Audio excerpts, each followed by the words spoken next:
JKD YouTube channel நேயர்களுக்கு அன்பு வணக்கம். நான் உங்கள் டாக்டர் கார்குழலி. மீண்டும் ஒரு நல்ல தகவலுடன் உங்களை சந்திப்பதில் மிக்க மகிழ்ச்சி அடைகிறேன். வாங்க வீடியோக்குள்ளே போகலாம்.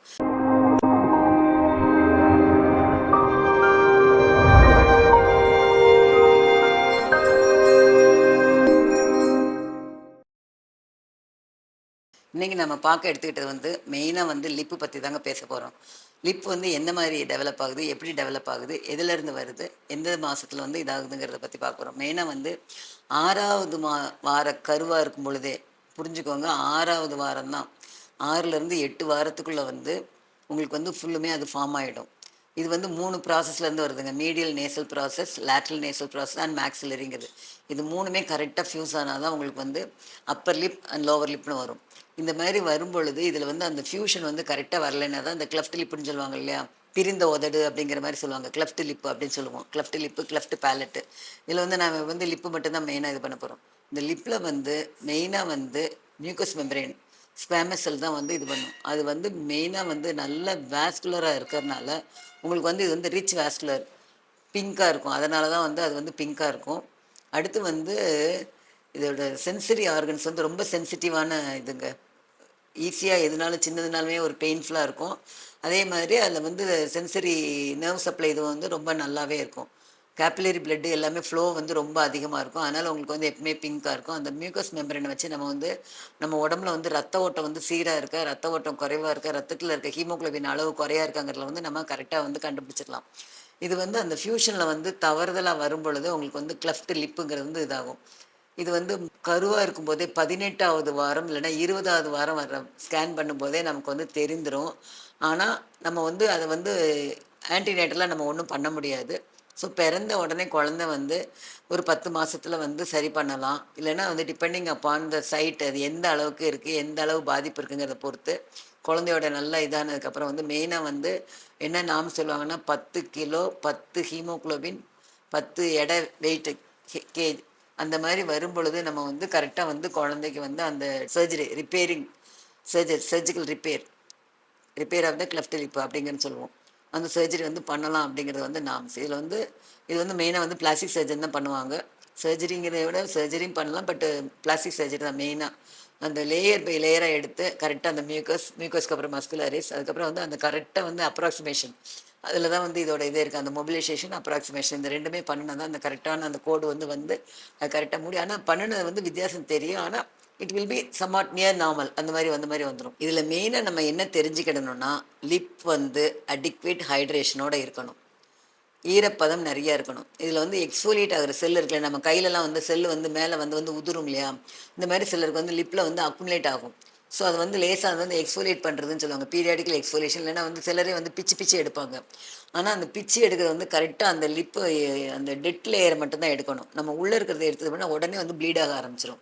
ஸோ அதில் ரொம்ப கரெக்டாக இருக்கணும். குளிக்கும் பொழுதே நல்லா ஒரு மாதிரி தண்ணி வச்சு, வெறும் தண்ணி, நீங்கள் சோப்பு கூட நிறைய போட வேண்டாம், வெறும் தண்ணி வச்சு நல்லா சுத்தமாக வெது தண்ணினாலும் சரி, இல்லை நீங்கள் பச்சை தண்ணியில் குளிச்சிங்கனாலும் அந்த பச்சை தண்ணி வச்சாலும் நல்லா ஒரு தடவை உதர இது பண்ணலாம்.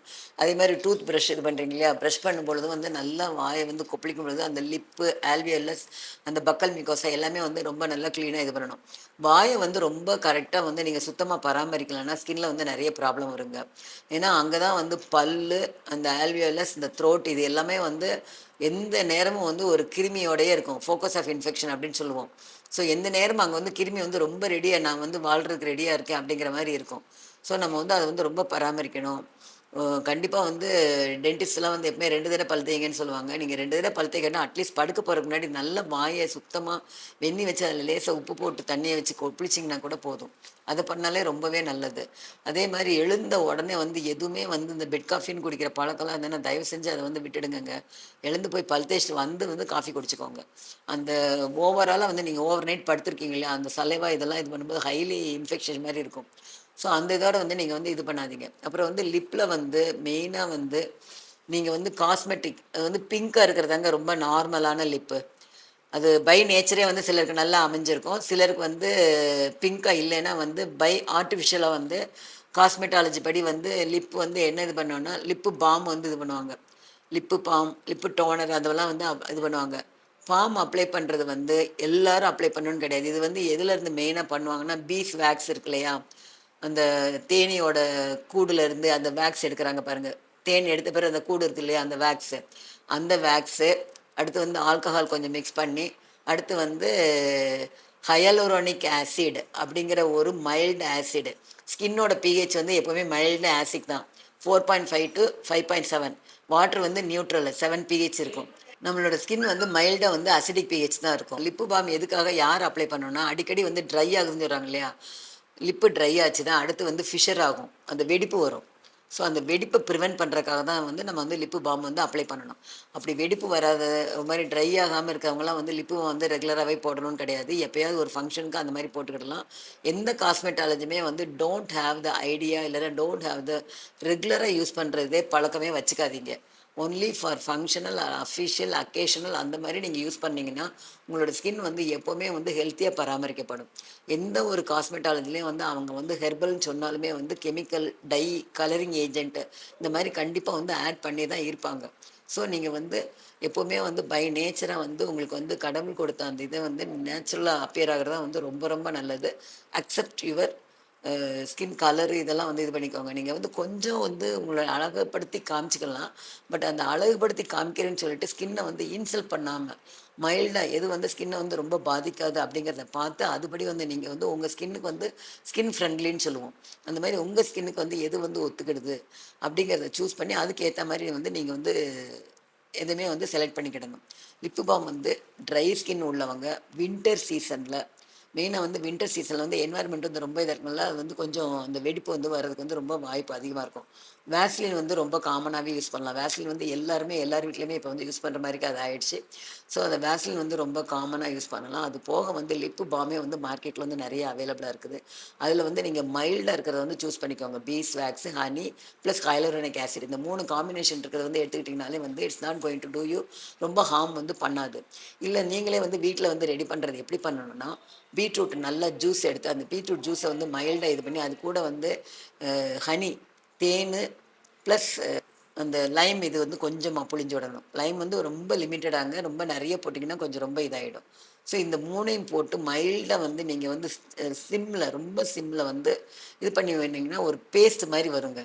அந்த பேஸ்ட்டை போட்டிங்கன்னா உங்கள் பிங்க் வந்து லிப்ஸ் வந்து பிங்க்காகவும் இருக்கும். At the same time evaporate ஆகாது, அந்த வாட்டர் வந்து எவாப்ரேட் ஆகாமல் உங்களுக்கு அந்த அந்த ஃபிஷர் வந்து ட்ரைனஸ் ஆஃப் த லிப்பு வராது, ஃபிஷர் வராது. ஸோ உங்களுக்கு வந்து லிப் வந்து பாதிக்கப்படாமல் நல்ல நீட்டாக வந்து அதோட ஹைட்ரேஷன் வந்து அடிக்குவேட்டாக வந்து பராமரிக்கப்படும். ஸோ அந்த மாதிரி வந்து பண்ணலாம். அடுத்து தேன் கூட அப்ளை பண்ணலாம். ஆனால் தேன் அப்ளை பண்ணுறது வந்து ஓவர் நைட் அப்ளை பண்ணாங்க, எறும்பு வந்து கண்டிப்பாக கடிக்கும். ஸோ நீங்கள் வந்து பகல் நேரங்களில் ஒர்க் பண்ணுற நேரம், எந்த நேரம் நடந்துகிட்டே இருப்பீங்க இல்லையா, அந்த மாதிரி நேரங்களில் வந்து தேன் வந்து அப்ளை பண்ணிக்கலாம். அடுத்து லெமன் ஜூஸை வச்சு நீங்கள் லிப்பை வந்து இடையில ஒரு 15 நாளைக்கு ஒருக்கா, ஒரு வாரத்துக்கு ஒருக்கா அந்த எக்ஸ்ஃபோலியேட் பண்ணணுங்க. அதாவது ட்ரை ஸ்கின் வந்து ஏதாவது அட்டாச் ஆகிட்டு இருந்ததுன்னு வச்சுக்கோங்களேன், அது தானாக எக்ஸ்ஃபோலியேட் ஆகாமல் இருந்ததுன்னா அந்த மாதிரி நேரங்களில் வந்து அந்த லெமன் ஜூஸ் வந்து மைல்டாக நீங்கள் இப்படி இப்படி பண்ணிவிட்டு ஒரு 5 நிமிஷம் கழிச்சு வெது தண்ணி வச்சு கழுவிட்டிங்கனாலே லிப் வந்து ரொம்ப கிளியர் ஆகிடும். ஸோ அந்த மாதிரி வந்து பண்ணலாம். இதெல்லாம் வந்து ருட்டீனாகவே நீங்கள் வந்து வீட்டில் வந்து பீரியாடிக்கலாக பண்ணினீங்கனாலே உங்கள் லிப் வந்து ரொம்ப க்யூட்டாக இருக்கும், பார்க்குறது வந்து ரொம்ப இதாக இருக்கும்.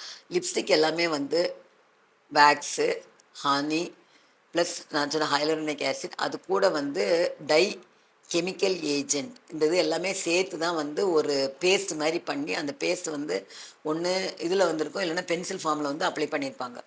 ஸோ இது வந்து நீங்கள் வந்து உங்களோட ஸ்கின்னுக்கு வந்து எது வந்து ஒத்துக்கிடுதோ அந்த மாதிரி லிப்ஸ்டிக்கை சூஸ் பண்ணிக்கோங்க. Don't apply daily. டெய்லி வந்து எதுவுமே போடாதீங்க. ஆன் அக்கேஷன்ஸ் வந்து கண்டிப்பாக போடுங்க, அது ரொம்ப நல்லாயிருக்கும். அதே மாதிரி ஃபங்க்ஷன் முடிஞ்ச உடனே அதை வந்து அந்த லைம் ஜூஸ் வச்சு, இல்லைன்னா வந்து ரிமூவரே இருக்கும், அந்த இதை ரிமூவ் வச்சு நல்லா கம்ப்ளீட்டாக வந்து ரிமூவ் பண்ணிவிட்டு, இல்லைன்னா வெந்நி வச்சு நல்லா சுத்தமாக கழுவிட்டு அதுக்கப்புறம் வந்து படுக்கணும். வந்து படுக்கிறதுக்கு முன்னாடி அதை வந்து கொஞ்சம் கண்டிப்பாக வந்து ரிமூவ் பண்ணிடணும். லிப்பு பாம் போடுறது வந்து only prevent dryness of the lip as well as fissuring, அந்த வெடிப்பு வராமல் இருக்கிறது. அப்புறம் வெடிப்பு வந்தால் என்ன பண்ணுறது? வெடிப்பு வந்ததுன்னா நீங்கள் வந்து கம்ப்ளீட்டாக வந்து பசு, சுத்தமான பசு வெண்ணெய் கிடச்சதுன்னா அதை வந்து அப்ளை பண்ணலாம். கிளிசரின் அப்ளை பண்ணலாம். அதுக்கப்புறம் வந்து மெயினாக வந்து தேன் மட்டும் கிடச்சா இது பண்ணலாம். இல்லைன்னா தேனையும் அந்த பீஸ் வேக்ஸ்ன்னு சொல்லுவாங்கங்க, அந்த வேக்ஸ் இது கலந்து அந்த ரெண்டையும் வந்து மிக்ஸ் பண்ணி ஒரு பேஸ்ட் மாதிரி பண்ணி இது பண்ணலாம். அந்த மாதிரிலாம் பண்ணி அப்ளை பண்ணிங்கனாலே ஆட்டோமேட்டிக்காக சரியாயிடும்.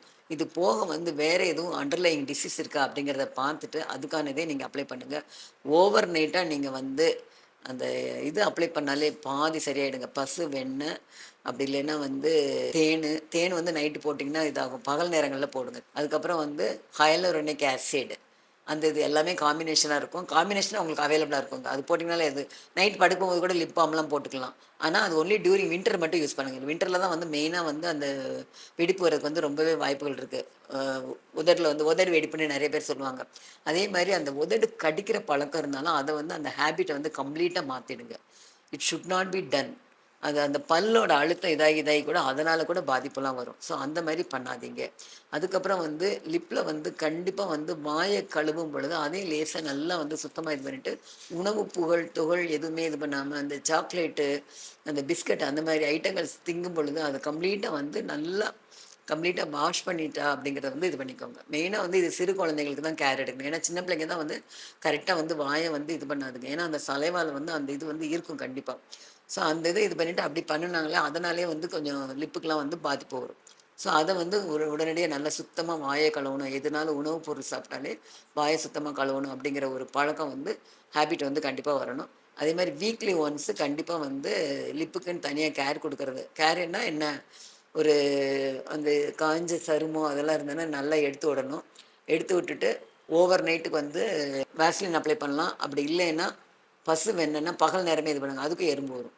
ஸோ வெண்ணெய் நல்லா அப்ளை பண்ணலாங்க. வெண்ணெய் வந்து ரொம்ப ஐடியலுங்க. உங்களுக்கு பசு வெண்ணெய் வந்து கிடைச்சது 2 லிப்லயுமே நல்லா அப்ளை பண்ணீங்கனாலே ரொம்ப நல்லாயிருக்கும். இத அப்ளை பண்ணீங்கனாலே உங்களோட லிப்ல வந்து அந்த ஃபிஷரும் வராது, ட்ரைனஸும் வராது, வெடிப்பு இந்த மாரி எதுவுமே வராது. ஸோ நீங்க வின்டர் வந்துட்டாலே வந்து ப்ரிவென்டிவா வின்டர் வந்து வெடிப்பு வரணுங்கிறவரெல்லாம் வெயிட் பண்ணாம, வின்டர் வந்தாலே லேசா நைட் படுக்க போகும்போது இல்லைன்னா பகல் நேரங்கள்ல அப்படி லேசா அப்ளை பண்ணீங்கனாலே போதும். அது மாரி லிப்ஸ்டிக் வந்து மைல்டானது யூஸ் பண்ணுங்க. கொஞ்சம் உங்களோட ஸ்கின் ஃப்ரெண்ட்லி மாரி இருக்கிறத சூஸ் பண்ணிக்கோங்க. ஒரு பிராண்ட் இது பண்ணிட்டு ஒவ்வொரு தடவையும் வந்து மாத்தி மாத்தி ட்ரை பண்ணணும்னு நினைக்காதீங்க. நேச்சுரல் ஸ்கின் ஒண்ணு, அடுத்து வந்து கொஞ்சம் மைல்டு பிங்க் இல்லன்னா டார்க் இது. அந்த 2 இது மட்டும் ஏன்னா எல்லா இதுலயும் வந்து கலரிங் வந்து இது பண்ணியிருப்பாங்க. ஸோ அந்த கெமிக்கலுக்கே வந்து உங்களுக்கு வந்து அலர்ஜி ஆகலாம். ஸோ அதனால வந்து அந்த மாரி வந்து எது கரெக்ட்டா சூட் ஆகுதுன்னு பார்த்து, அத சூஸ் பண்ணி நீங்க ஃபங்ஷன், அக்கேஷன்ஸ்க்குலாம் வந்து லிப்ஸ்டிக் வந்து யூஸ் பண்ணிக்கலாம். லிப் பால்ம் வந்து தேவைப்படும்போது மட்டும் உபயோகப்படுத்திக்கலாம். இந்த தகவல் உங்களுக்கு மிகவும் பயனுள்ளதா இருக்கும்னு நினைக்கிறேன். இந்த தகவல் பயனுள்ளதா இருந்தா லைக் பண்ணுங்க, ஷேர் பண்ணுங்க. மீண்டும் ஒரு நல்ல தகவலை உங்களை சந்திக்க வரை நன்றி கூறி விடைபெறுகிறேன். நன்றி, வணக்கம்.